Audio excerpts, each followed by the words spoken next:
El libro de Apocalipsis se lo ha considerado como un libro oscuro. La gente tiene temor de estudiar el libro de Apocalipsis. Sin embargo, cuando comenzamos a leer el libro de Apocalipsis, encontramos que dice la revelación de Jesucristo. O sea, Apocalipsis no es nada oscuro, es la revelación de Jesucristo. Y cuando nosotros vamos a analizar el libro de Apocalipsis, encontramos que Jesús muestra todo el proceso de la iglesia cristiana desde el principio hasta el fin.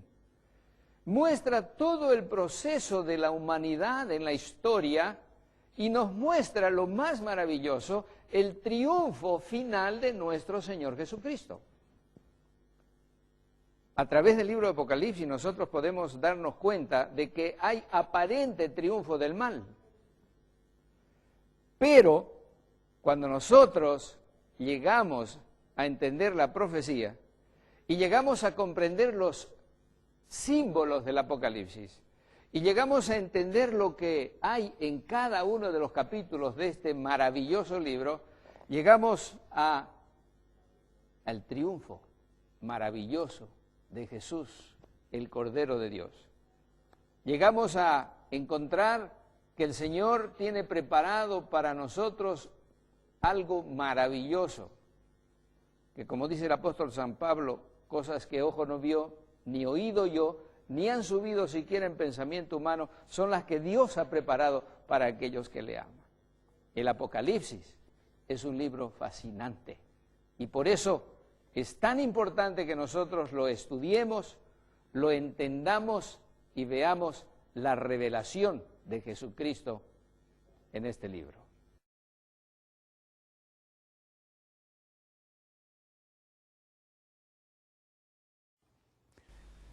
En nuestra sesión previa miramos algunos símbolos que se encuentran en los templos de Baal y los templos de Bel. Y un símbolo muy interesante era este de aquí, que se encuentra en Baalbek, en el templo de Baal. Es una mujer con una copa en su mano.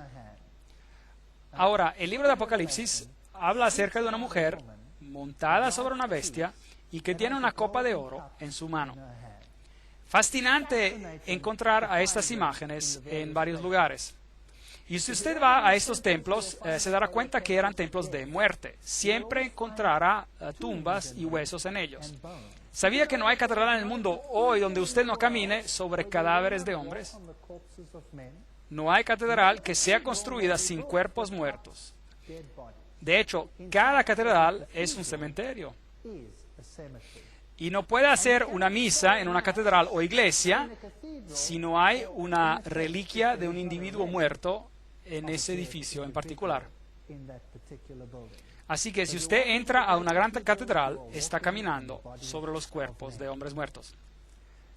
Si fuera a los templos de Baal, encontrará pequeños ángeles. ¿Dónde en la Biblia leemos acerca de pequeños ángeles? En ninguna parte, en ninguna parte. Los ángeles son descritos en la Biblia como masculinos y de gran poder y como seres magnificentes. En el templo de Baal eran reducidos a pequeños ángeles como Cúpido, pequeños ángeles gorditos. Ahí están, en el templo de Baal. ¿Dónde los encontramos hoy en día? Los encuentran en todas las iglesias. Ahora miremos aquí arriba, un simbolismo interesante en el techo. Acerquémoslos un poco más. Encontrará al águila de pie sobre una llave. Hay muchas iglesias que usan este simbolismo hoy en día. Ahí tenemos el gran dios Osiris con alas y copos de pino, y encontrará a los dioses y las diosas de lujuria, si desea, dentro de los hexagramos y los hexágonos, y encontrará los hexagramas y los hexágonos en los techos de los templos de Baal, como los puede ver aquí si mira arriba. Esta es la ciudad de las Palmas, Palmira, y tiene el pasillo de columnas más largo que todavía existe hoy en día. Aún hoy tienen palmeras por ahí, y esta es el conjunto más largo de columnas romanas todavía en existencia. Y si lo mira, todavía es magnificente. Y si mira en la parte de atrás, verá el templo de Bel. Ahora, la palabra Bel hoy es usada por la industria de manera exclusiva. Y encontrará muchas alusiones a Bel en el mundo hoy. Allí está el templo de Bel. Ese es el templo mejor preservado de Bel en el mundo, básicamente una forma de adoración de Baal. Y sí, ese es el patio del templo afuera, y ese es el lugar donde se ofrecían los sacrificios. Y también tenían un lugar santo y un lugar santísimo. Estaba estructurado en el mismo plano, esencialmente, como el templo de Israel. Pero, por supuesto, Satanás es un ángel caído del cielo, y también él tenía sus planos. Así que el templo de él es una falsificación de la historia celestial. Y si mira arriba, en el techo tenemos el simbolismo del sol, y tenemos las palmeras, y tenemos estas deidades representadas como conos de pinos, de granadas y piñas. Y encontrará auréolas alrededor de ellos, alrededor de las deidades del sol, y otra vez encontrará plumas y águilas y cosas interesantes en las paredes, de las cuales ni siquiera necesitamos hablar ahora. Esto es algo muy interesante. Esta es la llama de Lucifer, esta es la llama de Baal. ¿A qué se parece? Parece exactamente a la antorcha olímpica. Exactamente a una antorcha olímpica. De hecho, acaban de encender una el otro día, si mira la televisión, y dijeron una oración ¿a quién? Apolo, el dios del sol. No está muerto hoy en día todo este asunto, solo está disfrazado. Por supuesto, tenemos las uvas para Baco, tenemos los fleurs de lis, los triángulos y los esfinges con sus pechos, representaciones femeninas. Aquí hay una. Y ángeles con alas entre conos de pinos, y hay un triángulo al revés con águilas adentro. Este simbolismo es usado hoy en todas las entidades políticas del mundo. Así que tenemos muchas cosas que mirar en el libro de Apocalipsis. El águila en sus varias formas es el símbolo de muchas naciones. Así que el libro de Apocalipsis nos va a contar acerca de este gran conflicto entre el bien y el mal. Este gran conflicto entre la idolatría y la adoración al Dios verdadero. Vamos a examinar cosas que los van a sorprender. Vamos a ver a los detalles de lo que pasa detrás de las escenas. Cómo el mundo realmente hoy se está moviendo hacia poner en el trono a otro poder. Y el libro de Apocalipsis nos advierte acerca de estas cosas. Así que analicemos el primer capítulo verso por verso. La revelación de Jesucristo que Dios le dio para manifestar a sus siervos las cosas que han de suceder pronto. ¡Qué maravilla! Así que Él nos dirá antes de tiempo lo que va a pasar. Así que si alguien tiene el poder de decirte exactamente antes de tiempo lo que pasará, ¿no es esa persona alguien en quien usted puede confiar? Yo diría que sí. De hecho, la profecía me cambió a mí de ser un hombre ateo a un ser creyente. Y la experiencia me enseñó a seguir a Cristo. Él no solo está escrito en papel, Él es real, es creíble, Él es confiable, sus promesas son verdaderas. Y Él dice, nunca te abandonaré ni te dejaré.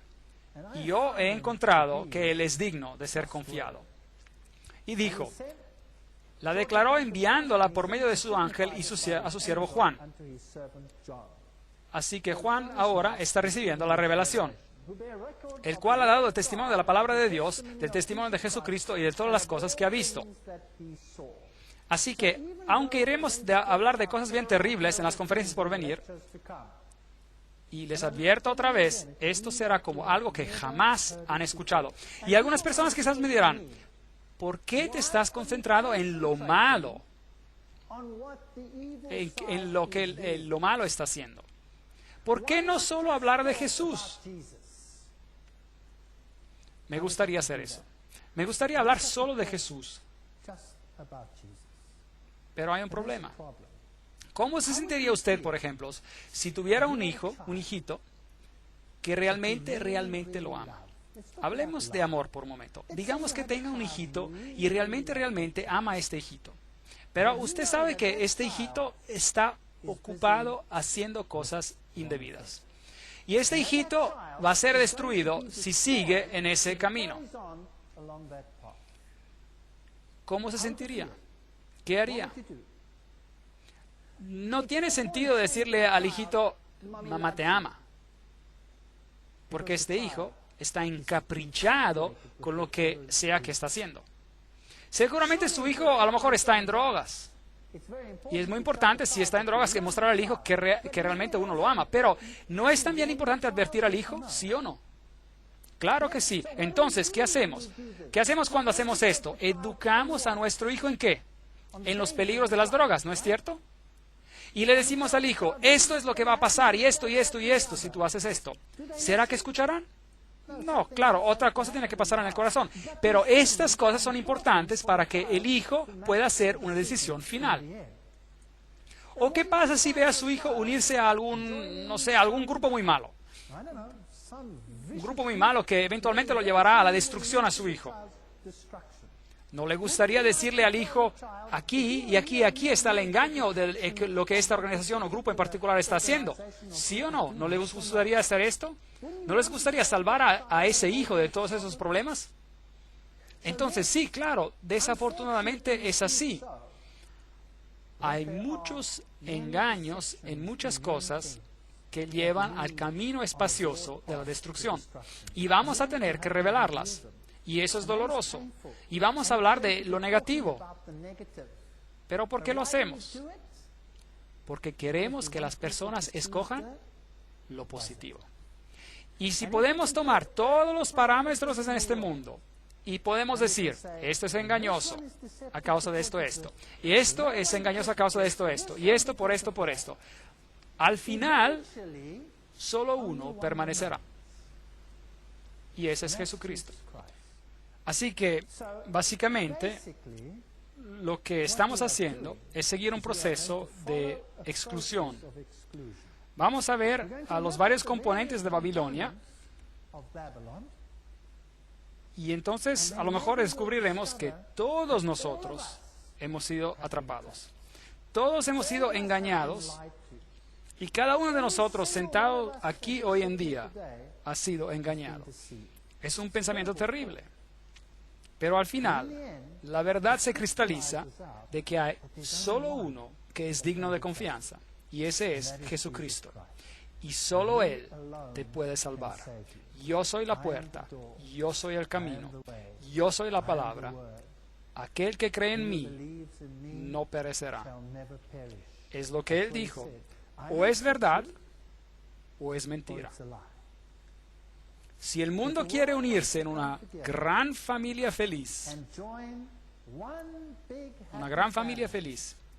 y todos tenemos que después tolerar cada cosa pequeña que se enseña por este mundo, ¿es esa la verdad? ¿O es verdad mezclada con error?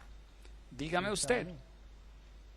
Así que tenemos que saber si todos los caminos nos llevan a Dios o si solo hay un camino que nos lleva a Dios.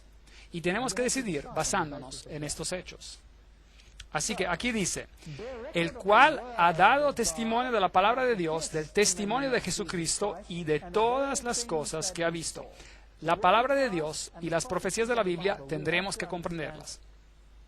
Bienaventurado el que lee y los que oyen las palabras de esta profecía y guardan las cosas en ellas escritas, porque el tiempo está cerca. Apocalipsis 1:3. Versículo 4. Juan y las 7 iglesias que están en Asia. Estaremos examinándolas en detalle en la siguiente conferencia. Gracia y paz a vosotros de parte del que es y del que era y del que ha de venir, de los 7 espíritus que están delante de su trono. Ahora, obviamente, la Biblia nos enseña que hay un solo Dios, Padre, Hijo y Espíritu Santo.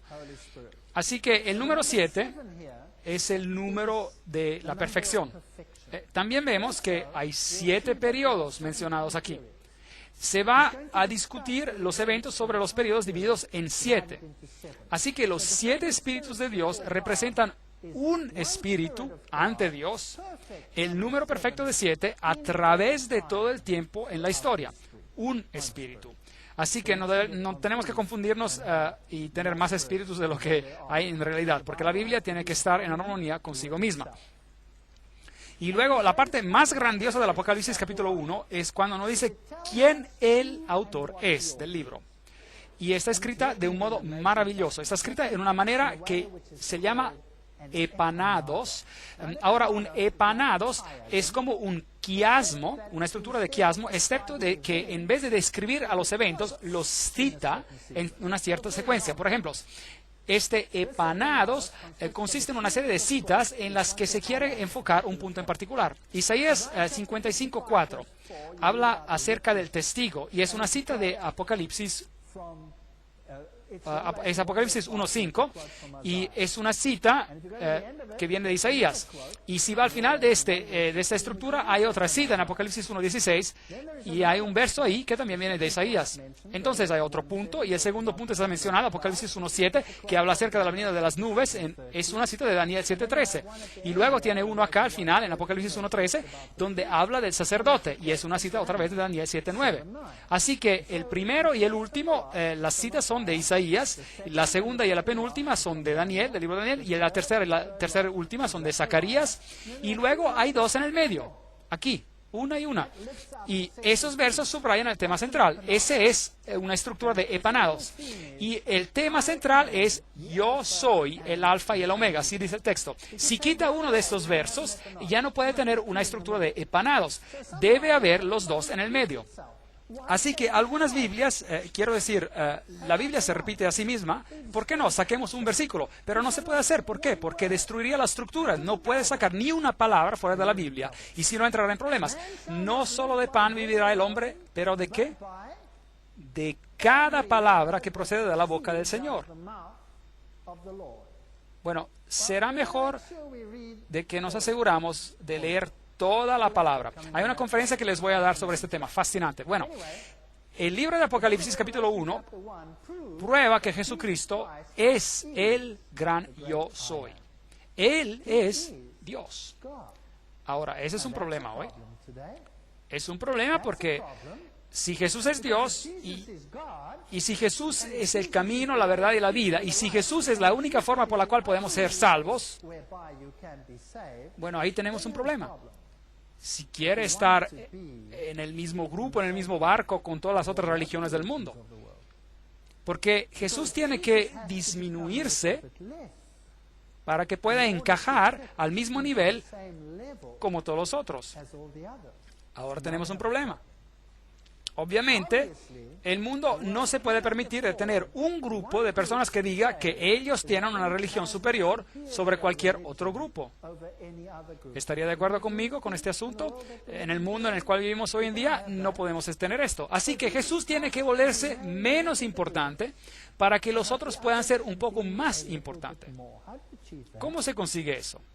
Se crea lo que se llama el dolor de la exclusividad. En otras palabras, usted hace que el ser exclusivo sea tan doloroso que obliga a las personas a ser menos exclusivas. ¿Tiene sentido? Piénselo, pues. O él es lo que él dice, o él no es lo que dice ser. Y de Jesucristo, el testigo fiel, el progenitor de los muertos y el soberano de los reyes de la tierra, al que nos ama, nos ha lavado nuestros pecados con su sangre. ¿Nos dice esto acerca de todo lo que es Jesús, sí o no? ¿Es esto exclusivo y especial o es algo a iguales con todos los otros? No me estoy haciendo burla de las otras religiones, solo estoy preguntando. ¿Está Jesús al mismo nivel de, digamos, Buda? Considerando este texto que acabamos de leer, ¿sí o no?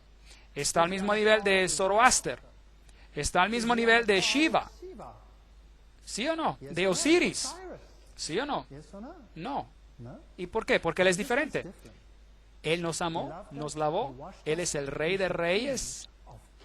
Él es el príncipe de todos ellos. Y Él es el único que puede salvar, porque Él es el único que es ¿qué? Dios. ¿Saben cuál es la diferencia entre el cristianismo y todas las otras religiones del mundo? La diferencia es que la tumba de Cristo está vacía.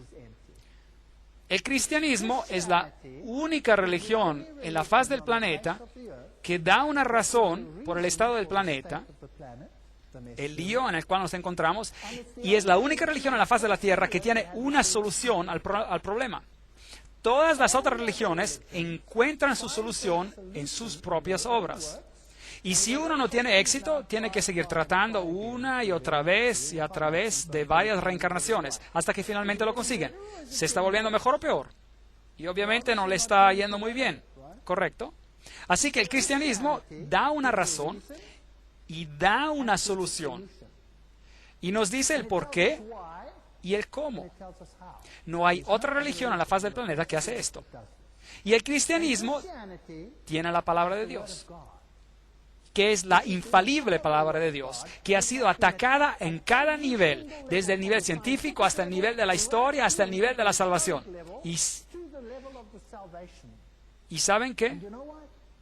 La Biblia ha pasado la prueba a lo largo de los tiempos. Es el único libro en la faz del planeta que ha sido justificado y reivindicado científicamente, y arqueológicamente, y históricamente, y también en términos de su premisa de salvación. La Biblia toma a las personas de donde están y las convierte en algo de diferente. No hay otro libro como este. Y aun si el mundo entero enseña algo diferente, como lo están haciendo en este momento, créanme que si lo hacen, entonces tome esos videos sobre la creación y la evolución y échenle un vistazo y haga su decisión basada sobre los hechos científicos. Yo fui profesor en la universidad por más de 30 años. Fui profesor de zoología y probablemente fui el único en una universidad secular que no creía en la evolución. Y eso tomó algo de valor. Y nos hizo reyes y sacerdotes para Dios su Padre. A Él sea la gloria y el imperio por los siglos de los siglos. Amén. He aquí viene con las nubes, todo ojo lo verá, y los que los traspasaron y todos los linajes de la tierra se lamentarán por causa de Él. Sí, amén. En otras palabras, en vez de tener esta alegría suntuosa a la venida de Cristo, la mayoría harán ¿qué? Se lamentarán. Aquí hay una historia diferente hasta de lo que se está enseñando en el mundo cristiano, donde todos están esperando por la restauración del reino y una segunda oportunidad. Algunos creen, no tenemos que esperar que todo ojo lo vea porque seremos arrebatados por el rapto secreto. ¿Es eso lo que enseña la Biblia? Yo soy el alfa y el omega. Ahí está el centro del epanados, esa estructura, el principio y el fin, dice el Señor. El que era y el que ha de venir, el Todopoderoso. Esas son palabras directas.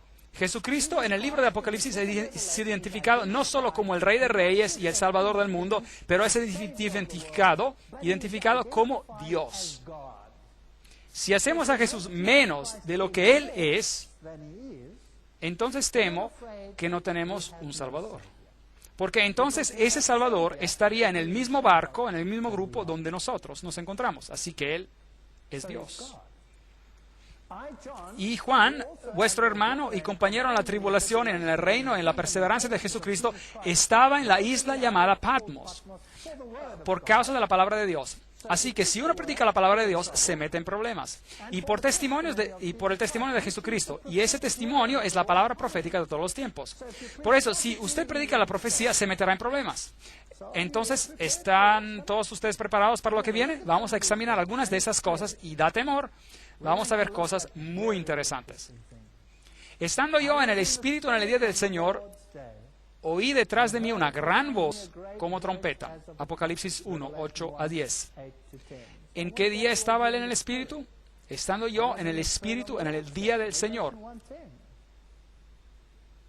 Si retraes del sábado tu pie de hacer tu voluntad en mi día santo, y al sábado llamares delicias, santo y glorioso de Jehová, y lo venerares, Isaías 58, 13, este es el único día que se llama el día santo del Señor. Así que obviamente Juan estaba en el Espíritu en el día de sábado. Y Marcos también habla acerca del hecho de que el Hijo del Hombre es también el Señor del día del sábado. Así que obviamente Juan estaba en visión en ese día, el día sábado. Y Dios le mostró lo que pasaría en el mundo. El texto dice, diciendo, yo soy el alfa y la omega, el principio y el último. Y escribe en un libro lo que ves y envíalo a las 7 iglesias que están en Asia. Bueno, no voy a ir en detalles porque voy a cubrirlos en la siguiente conferencia. Envíalos pues a Éfeso, Esmirna, Pérgamo, Tiatira, Sardis, Filadelfia y Laodicea. Cada nombre tiene su significado en particular. Hasta los lugares tienen significado. Apocalipsis 1, versículo 11. Me volví para ver la voz que hablaba conmigo, dice el texto, y vuelto vi 7 candelabros de oro. ¿Dónde vio a Jesús? ¿En qué aposento del templo vio a Jesús? Él lo ve en el lugar santo. Así que, obviamente, tenemos un marco del tiempo. El ministerio del sumo sacerdote está ocurriendo en el lugar llamado el lugar santo, no en el lugar santísimo. Así que este no es el Yom Kippur, el día del juicio. Esto es antes del día del juicio final. Así que nos encontramos históricamente en un tiempo antes del fin del tiempo de gracia. Jesús está ministrando aún en este lugar santo. Es ahí donde Él lo ve, porque Él lo ve ministrando entre los 7 candelabros. Históricamente esto es muy importante. Y si mira la ruta postal antigua, mira y ve las varias ciudades, Éfeso, Esmirna, Pérgamo, Tiatira, Sardis, Filadelfia, Laodicea. Esa era la ruta antigua postal y vamos a cubrir este tema en la siguiente conferencia. Entonces, Juan tiene esta gran visión de Jesús ministrando entre los 7 candelabros de oro. ¿Y los candelabros simbolizan a qué? A la luz del mundo. Jesús es la luz del mundo. Apocalipsis 1:13. Y en medio de los 7 candelabros vi a uno semejante al Hijo del Hombre. Jesús, el sumo sacerdote que ministra por nosotros. Él es la luz del mundo. Él es el pan del cielo, que vino del cielo, el pan de la presencia. Él es el nuestro mediador. Él es el altar de incienso, el incienso que asciende y representa el ministerio de Cristo, haciendo que nuestras oraciones sean aceptables ante Dios, a Dios por medio de su mediación. Él es el que se encarga y trabaja en nosotros para cambiar nuestros corazones de piedra en corazones de carne. Esa es la imagen que tenemos de un Jesucristo cuidadoso, cariñoso, que está en control, que sabe exactamente lo que va a pasar y nos predice en detalle cómo Él permite que la apostasía tome la forma que existe hasta en nuestros tiempos. Ahora, ¿saben? Esto me asombra. Si yo fuera Dios, habría un problema. Gracias a Dios que yo no soy Dios. Porque yo no tendría la paciencia que Él tiene para enfrentar a la apostasía de la manera como Él lo hace. Y como Él permite que esta apostasía crezca y lleve fruto para que todos puedan ver lo que es. Por cierto, si mira el mundo hoy día, ¿es un lugar placentero? No. No es un lugar placentero. En algunos países, yo vengo de Sudáfrica, nuestras casas son como prisiones. Hay asesinatos a izquierda y a derecha y por todos lados. 4,000 granjeros ya han sido asesinados, que lo crean o no. Es horrible lo que está pasando. Y nadie siquiera sabe. Si toma un país como Zimbabue, por ejemplo, los están arrojando de sus tierras y ya no hay santidad de nada. Estamos viviendo en tiempos verdaderamente terribles. Ya no es seguro para una joven, ni es seguro para un joven en estos días de salir a trotar, a correr solo. ¿En qué clase de mundo estamos viviendo? Y si mira a las cosas horrendas que se hacen en el mundo hoy, quizás se pregunte, ¿cómo puede Dios permitir esto? Dios está permitiendo que el pecado y la apostasía maduren al punto donde todos verán lo que significa escoger en contra de los caminos de justicia de Dios y los caminos del hombre. Y ese es un acto de amor. Y en medio de este temor y confusión hay un lugar de paz a donde Él nos llama y dice, venid a mí todos los que estáis trabajados y cargados, y yo os haré descanso, yo os daré descanso. Entonces, podemos encontrar paz en medio de la confusión. Y podemos escoger. Podemos escoger de caminar a través de la vida y mirar a las espinas y zarzas y cardos. O podemos elegir mirar a las flores, a los lirios, a las frutas hermosas. La elección es nuestra. Y si escogemos de un lado, escogeremos tristeza. Y si escogemos del otro lado, la otra posibilidad, en el medio de la tristeza podremos tener paz. Y eso es lo que Jesús es. Él es el que está en el medio de los candelabros. Él es la luz del mundo. Pero los candelabros representan a las iglesias que llevan la luz al mundo a través de los siglos. Y en medio de los 7 candelabros había uno semejante al Hijo del Hombre, vestido con una vestimenta a los pies y tenía el pecho ceñido con un cinto de oro. Estoy citando acá con la versión King James, la versión inglesa, digamos, así que a veces suena un poco antigua, es una versión antigua, pero por lo menos tenemos todas las palabras ahí. Su cabeza y sus cabellos eran blancos como blanca lana, como nieve, sus ojos como llama de fuego. No falta detalle, representa la justicia perfecta. Sus pies eran semejantes al bronce polido, refulgentes como en un horno, y su voz como estruendo de muchas aguas. Apocalipsis 1, 13 a 15. Esta era la voz de Dios. Jesús es descrito como Dios, no como un ser creado. Él es el que era y el que será desde toda la eternidad, el que inició el proceso de la creación. Él es el que habló con majestad y poder. Y es así como se lo describe ahí. Así que la visión que tenemos aquí es la que Daniel tuvo, el profeta Daniel, el profeta Ezequiel también lo describe así. Él está viendo, Juan, a Jehová, a Yahweh. Esa es lo que está viendo. En su diestra tenía 7 estrellas, de su boca salía una espada aguda de 2 filos. Es la palabra de Dios esta, y su rostro era como el sol cuando resplandece con toda su fuerza. Así que allí tenemos al verdadero Hijo de Justicia, y del otro lado la falsa y débil adoración al sol. En contraposición, cuando lo vi, caí a sus pies como muerto, y él puso su diestra sobre mí y diciéndome, no temas, yo soy el primero y el último. Y si quiere llevar un mensaje a casa esta noche, será este: a pesar de lo que vamos a tratar en esas conferencias, no temas, yo soy el primero y el último. El que vive, estuve muerto, pero vivo por los siglos de los siglos. Amén. Y tengo las llaves de la muerte y del Hades.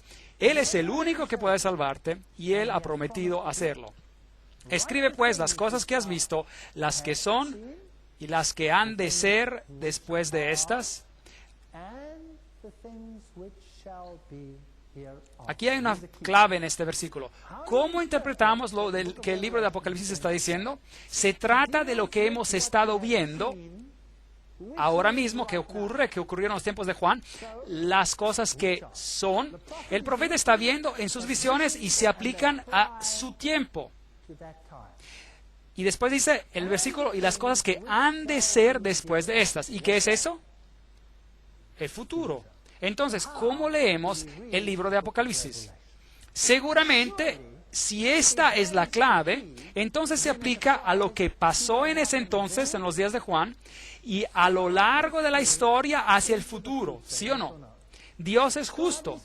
¿Escribiría Él, pues, un libro y lo pondría Él, acaso, en la Biblia y lo repartiría a cada generación y después les diría, no, aquí está un libro, pero no es para ti? ¿Es solo para aquellos que vivirán dentro de unos miles de años? ¿O será que Dios pondrá información para cada generación en su libro que vivió en la historia? Claro que sí. Dios es justo e imparcial. Pero tenemos muchos grupos de personas hoy en día que toman el libro de Apocalipsis y lo aplican solo para el futuro. De hecho, lo aplican a una generación que ni estará aquí cuando los hechos van a ocurrir. Y de hecho, a toda una iglesia que se irá y será arrebatada en el rapto secreto cuando supuestamente los hechos tienen que ocurrir. ¿Tiene sentido todo esto? No. El libro de Apocalipsis es una historia continua, cubre la historia. Lo que ocurrió entonces se aplica a las personas que vivían en esos tiempos, los tiempos de Juan, y lo que pasa en la siguiente generación se aplica a otras y a otras. Y tenemos una historia seguida hasta llegar a la fin de los tiempos. Y se aplica a todos nosotros, y particularmente, por supuesto, a los gran eventos que culminan la historia de todos los tiempos.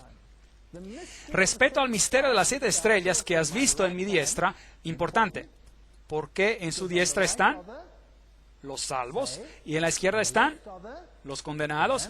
Así que los 7 candelabros de oro, las 7 estrellas son los ángeles. Los ángeles son los mensajeros de las 7 iglesias.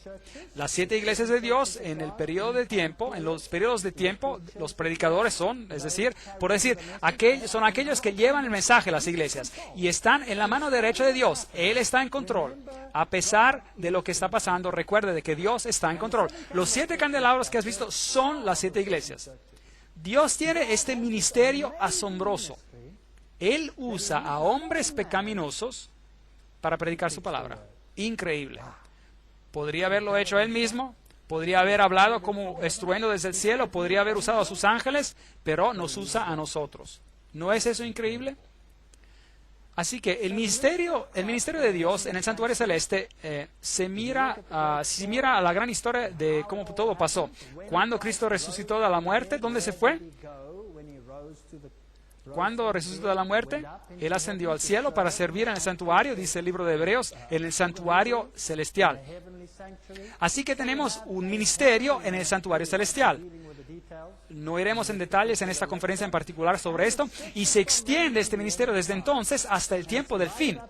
Y está dividido en este lenguaje del santuario donde tenemos todos los símbolos como los candelabros y el pan propiciatorio y el altar de incienso en el primer aposento. Y después en el segundo aposento o cuarto, entonces sabemos que dónde estamos en la línea del tiempo para que no nos perdamos en el libro de Apocalipsis. Y Él dijo hasta 2300 tardes y mañanas y luego el santuario será purificado. Daniel 8:14. Así que la profecía va directamente hasta un tiempo en particular en la historia. No trataremos con esta profecía ahora, tampoco hay una conferencia entera acerca de esto y las puede encontrar en una de las cintas, pero un poco más de información. En Daniel 8 se nos describe el progreso de una profecía asombrosa. Vino luego acerca de donde yo estaba, ese es un ángel que va a Daniel, y al venir me asusté y me postré sobre mi rostro, pero él me dijo, entiende, hijo del hombre, que la visión es para el tiempo del fin. No es el final de los tiempos, el tiempo del fin. Y aún estaba hablando en oración cuando el varón Gabriel, a quien había visto en la visión, al principio me dijo: Daniel, ahora he salido para darte sabiduría y entendimiento. Y luego continúa la profecía dándonos la profecía más asombrosa, que es una profecía mesiánica. La más perfecta profecía que usted se pueda imaginar. Nos da el tiempo cuando el Mesías iba a venir. Y es tan precisa esta profecía que en el Talmud se lee que los huesos de sus manos y los huesos de sus dedos se decaigan y descompongan de aquel que le da vuelta a las páginas del libro de Daniel para encontrar el tiempo de Daniel 9, 24 a 27. Esto está escrito en el Talmud, y que su memoria se pudra desde la faz de la tierra para siempre. Ley Talmúdica, página 978, sección 2. ¿Por qué es que el Talmud judío contiene semejante maldición para alguien que trata de descifrar el periodo de tiempo descrito en Daniel 9, 24 a 27? Yo les diré por qué. Porque nos dice exactamente cuándo el Mesías vendrá. Nos dice exactamente lo que el Mesías hará. No estamos estudiando esa profecía en detalle. Como dije, hay un video entero sobre esto. Usted lo puede obtener si desea. También hay un libro acerca de esto. Así que el asunto es todos estos detalles, que hay solo un Mesías en la historia de la humanidad, y ese es Jesucristo. Solo Él cumple todos esos detalles, no hay nadie más. Y si ellos si estas personas aceptaran a Daniel 9, 24, 27, ¿qué pasaría con la religión judía? Tendrían que convertirse en la religión cristiana y desaparecería de la faz de la tierra, lo cual es algo que no quieren.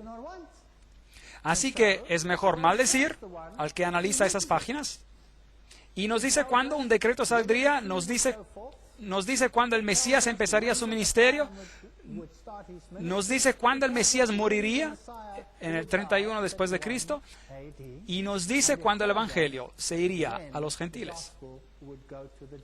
Es una profecía asombrosa. Es una profecía de 2300 años, tratando con este tremendo periodo de tiempo, desde el momento cuando se publicó el decreto para restaurar a Jerusalén hasta el tiempo del juicio. Y tiene una fecha ahí, 1844, porque, claro, son 2300 días proféticos, y si suma todo, 2300 años desde allí. Y la Biblia nos dice en el libro de Números y en el libro de Ezequiel que podemos tomar un día por un año profético. Y luego llegamos a una fecha interesante, la cual cubriremos en otra conferencia. Es demasiado complicado todo esto para poderlo examinar ahora.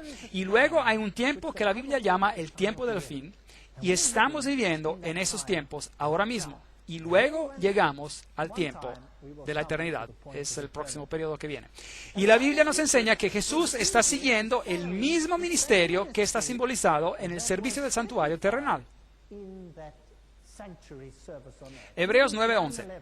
Pero estando ya presente Cristo, sumo sacerdote de los bienes venideros, por el más amplio y perfecto tabernáculo, no hecho de manos, es decir, no de esta creación, no es terrenal, y no por sangre de machos cabríos ni de becerros, sino por su propia sangre. Él entró una vez para siempre en el lugar santo, hagion en griego, habiendo obtenido eterna redención por nosotros. Punto muy importante. Eso es lo que dice la versión King James inglesa, también la Reina Valera en español. Hay algunas traducciones modernas y no les gusta esto, así que han cambiado el lugar santo, la palabra lugar santo, como lugar santísimo. Es un gran problema, porque ahora el ministerio entero de Cristo tiene que moverse en el tiempo. Pero eso es una historia complicada que trataremos después. Y no puede ser el lugar santísimo, no puede ser el lugar santísimo, tiene que ser el lugar santo, porque si fuera el lugar santísimo, no diría hagion en griego, diría sino hagia, hagion, y no dice esto, solo dice hagion, que significa santuario. Hebreos 9:12, y no con sangre de macho cabríos ni de becerro, sino por su propia sangre. Así que este ministerio no pudo haber empezado solo una vez que Jesús murió, no antes, porque por eso Jesús debió haber entrado al santuario para empezar su ministerio solo después de su muerte, lo cual significa que entró en el primer aposento y no al segundo aposento, porque el sumo sacerdote solo entraba en el segundo aposento una vez al año. Y en el libro de Apocalipsis, ¿dónde vemos a Jesús sirviendo en el capítulo 1?